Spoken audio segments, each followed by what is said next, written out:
Okay, this is our second example in solving a linear system graphically.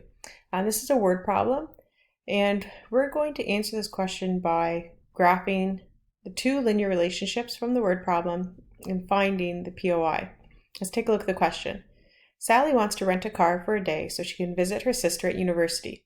She has called 2 car rental agencies. So the first one says rent a heap. So let's go ahead and highlight that. Rent a heap charges $50 per day plus 12 cents per kilometer. And Kurt's Rent a Car charges $40 per day plus 20 cents per kilometer. At what distance will the cost of renting a car be the same from both? So that is where it's asking for the POI, right there. And we're going to find the POI by graphing both lines. So let's start with A. For rent a heap, I'm going to write an equation. So I can see that the two variables are cost and distance. So I'll start by writing let statements. We're going to let C represent the cost.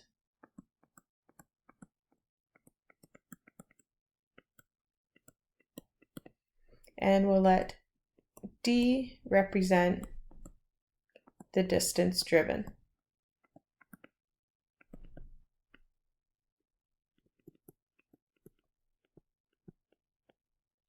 I'm just going to get that POI out of the way so I can finish writing.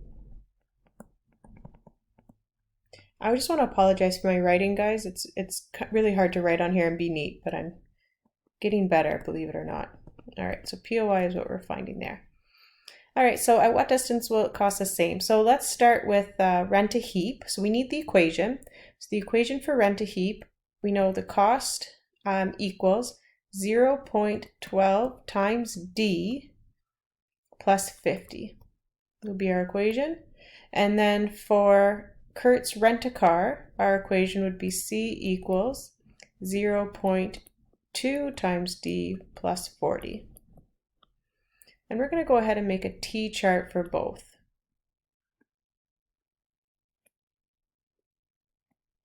So for for rent a heap, we have to choose our values. Now normally, if it wasn't a real life situation, we would go ahead and use -2, -1, 0, 1, 2. That's not going to work in this. We have to think of the situation. We're driving a car and we're going to have to choose values that make sense for driving a car. So it does not make sense to count by ones, because if you're renting a car, you're obviously going to drive further than 4 kilometers. So we're going to use a bigger number to count by. Let's go, how about by 25?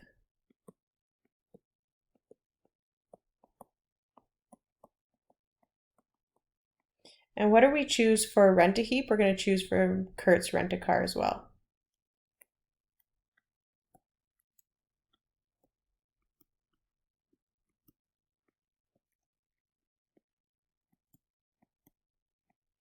All right, let's go ahead now and we're going to fill in the rest of our chart. For rent a heap, right here, I'm going to sub the 0 into the equation. So if I do 0.12 times 0 plus 50, I'll get 50.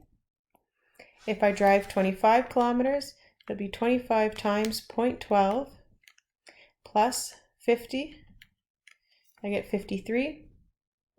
If I drive 50 kilometers, it'd be 0.12 times 50 plus 50, and I get 56. And there I can see the pattern. I'm just going up by 3s. So at 75 kilometers, it'd be 59. At 100 kilometers, it would be 62. At 125 kilometers, 65. All right, let's go ahead and do the same for the second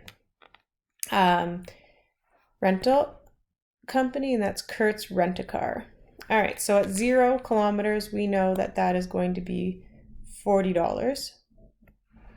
25, it'll be 0.2 times 25, and plus 40 is 45.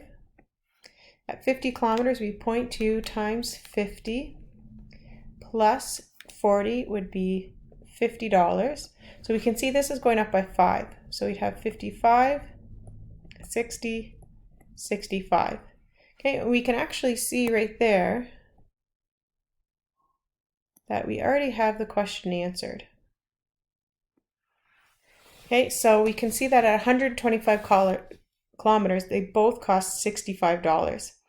Now we're still going to graph the lines because that is good practice for us. I only have quadrant 1 here for you guys because all of the values are positive. Okay, let's go ahead and scale. So I'm going to count by 25 on the x-axis.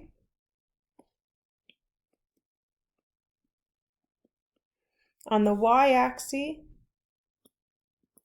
I'll go ahead and put in my ticks so I know where the numbers are going to go.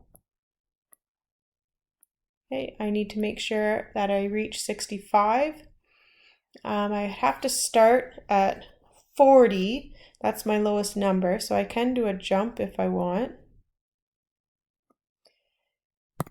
That is some messy writing. Okay, that's a little better. So we're going to do our jump. And let's see if I count by tens or maybe fives. 45, 50, 55, 60, 65. That works.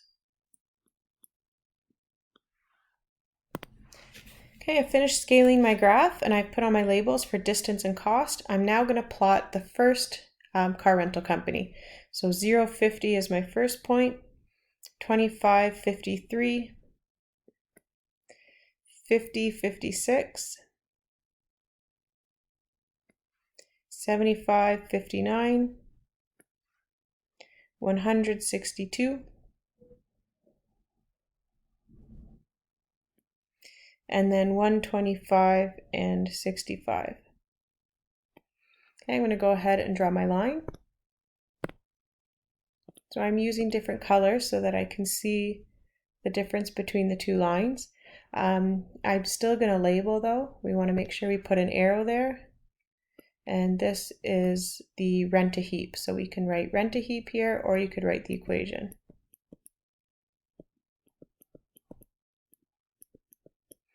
All right, let's go ahead and plot the other line. So I'm at 0, 40, and then 25, 45, 50, 50, 75, 55, 160, and here we can see the 125, 60. And 150, that would be, if we follow the pattern, would be here. All right, let's go ahead and plot our line.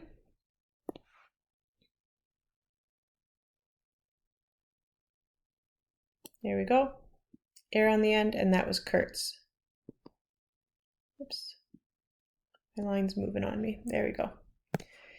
All right, so that is Kurtz. Okay, the last thing we need to do to make our graph complete is our title. So we have cost versus distance.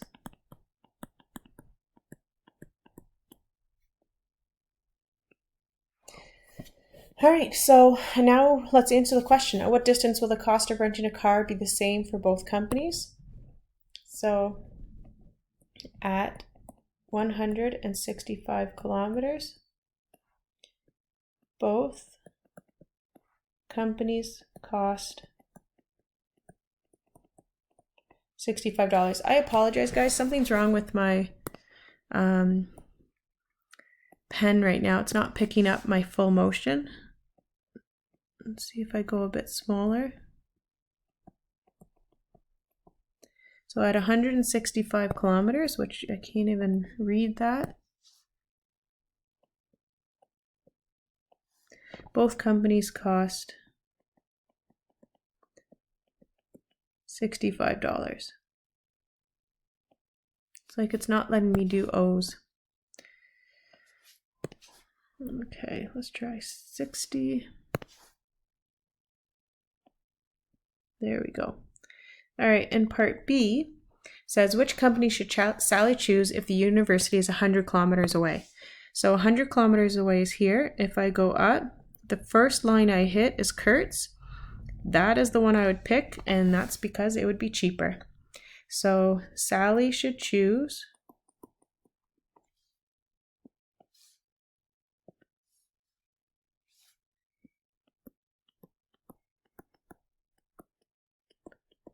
and the blue line was Kurtz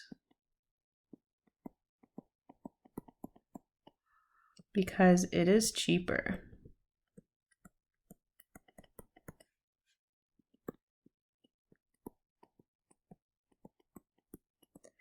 Okay, so in the homework, you're going to have to do equation of lines like we did in the first video. I'll just come and show. And remember the instructions. They'll say solve the linear system. So when you see those instructions, you'll be able to read it a little bit more than this chicken scratch right here. So when it says solve the linear system, you're going to do a solution like this. If it asks you to check, you do a check like we did here. And then for word problems, make sure you write let statements to define your variables. Oops, sorry guys. Video's sliding on me. Let statements to define your variables. If they're not done for you, you do your table of values, graph, and then answer the questions. All right, hopefully this has helped you out. Have a great day.